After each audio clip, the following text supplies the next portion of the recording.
William Claflin was an American politician, industrialist and philanthropist from Massachusetts. He served as the 27th governor of the Commonwealth of Massachusetts from 1869 to 1872 and as a member of the United States Congress from 1877 to 1881. He also notably served as chairman of the Republican National Committee from 1868 to 1872, serving as a moderating force between radical and moderate wings of the Republican Party. His name is given to Claflin University in South Carolina, a historically black college founded with funding from him and his father. Claflin was educated at Brown University and worked in his father's shoe manufacturing business before becoming a partner in it. An opponent of slavery, he helped establish the state's Free Soil Party before dominating the state's Republican Party establishment in the 1860s. He supported a number of social reforms, including increased property and voting rights for women, and was the state's first governor to actively support full women's suffrage. He supported many charitable causes, and promoted the development of the village Newtonville, where his country estate was located. Early years and business. William Claflin was born on March 6, 1818 in Milford, Massachusetts, to Lee and Sarah Claflin. Lee Claflin was a self-made proprietor of a tannery and shoe factory in Milford, and a politically active abolitionist. William was educated first in the local schools and then at Milford Academy, before he enrolled in Brown University in 1833. His mother died in 1834 and his health was poor, so he left school and entered his father's business. After 3 years with his health not improving, he traveled to St. Louis, Missouri, where from 1838 to 1844 he worked in the wholesale leather goods business. He then returned to Massachusetts, where he rejoined the family business and settled in Hopkinton. Claflin's father had begun his shoe manufacturing in partnership with Nathan Parker Coburn, and William continued that partnership. They expanded the business Lee Claflin founded, eventually building one of New England's largest boot factories in South Framingham in 1882. Claflin and Coburn would remain in active partnership until 1878, when Claflin withdrew from active participation, and the partnership was finally dissolved at the end of 1891 with Coburn's retirement. The company assets, including plants in Framingham, Hopkinton, and Milford, were then taken over by younger partners. Politics.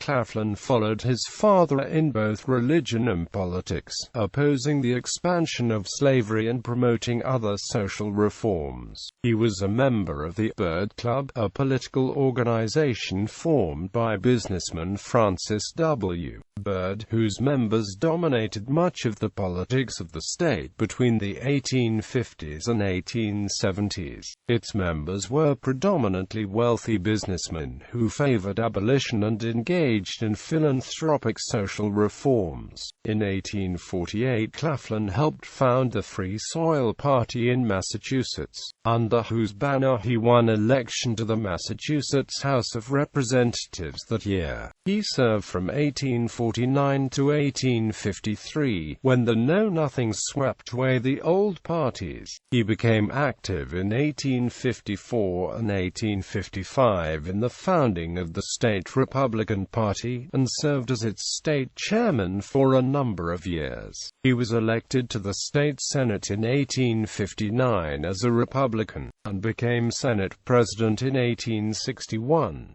He developed a close political association and friendship with fellow Free Soiler and Republican Henry Wilson, and was one of the dominant forces in the state Republican Party establishment in the 1860s. In 1866, Claflin was elected lieutenant governor under Governor Alexander Hamilton Bullock, winning re-election on the same ticket 2 times. He was elected governor in 1868, and served 3 terms in that office, defeating John Quincy Adams 2 each time. While governor, Claflin promoted women's suffrage and extended women greater rights under the law, especially in areas such as divorce and contract law. He advocated prison reform, creating a board of prison commissioners, and established the state's first board of public health. In a bid to retain labor support threatened by the nascent Labor Reform Party, the Republican legislature created a Bureau of Labor Statistics,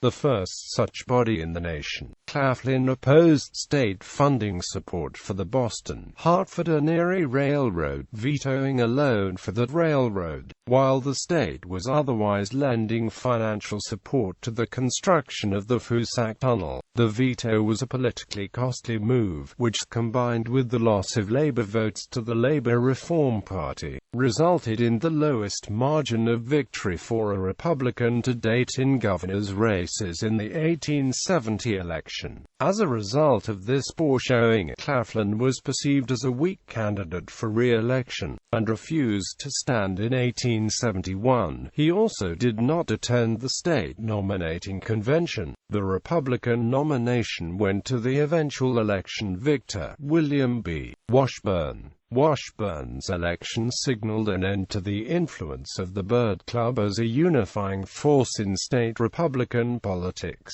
During the 1860s, Claflin remained active at high levels of party politics, gaining appointment to the National Executive Committee of the Republican Party in 1864.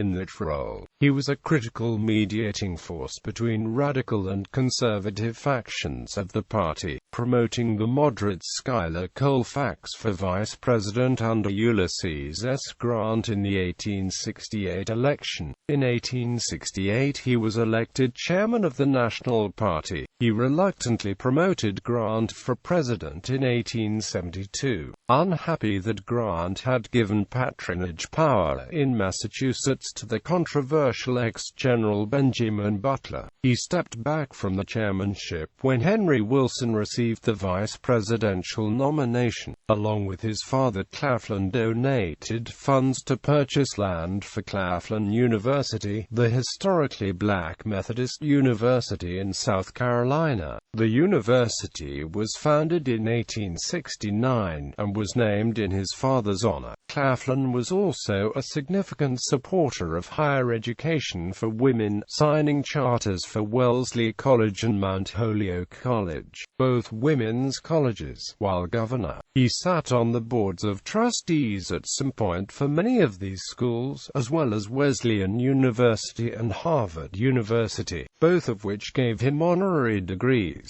Later years, Claflin returned to business and supported philanthropic activities after leaving Congress. He died on January 5, 1905 at his home in Newton, and was buried in Newton Cemetery. He had married twice. His first marriage was in 1839 to Nancy Harding of Milford, with whom he had a daughter before she died in 1842.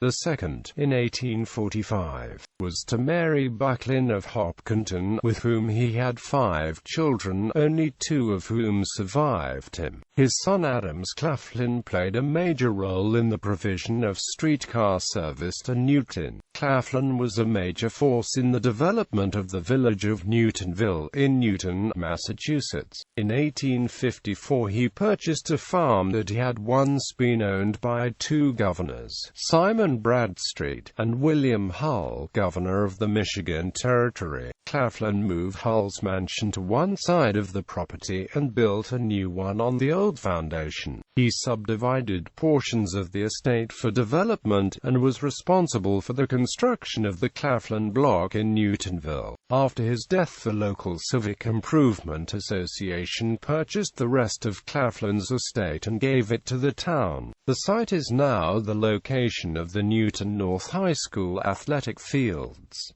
Newtonville's Claflin School is named in his honor.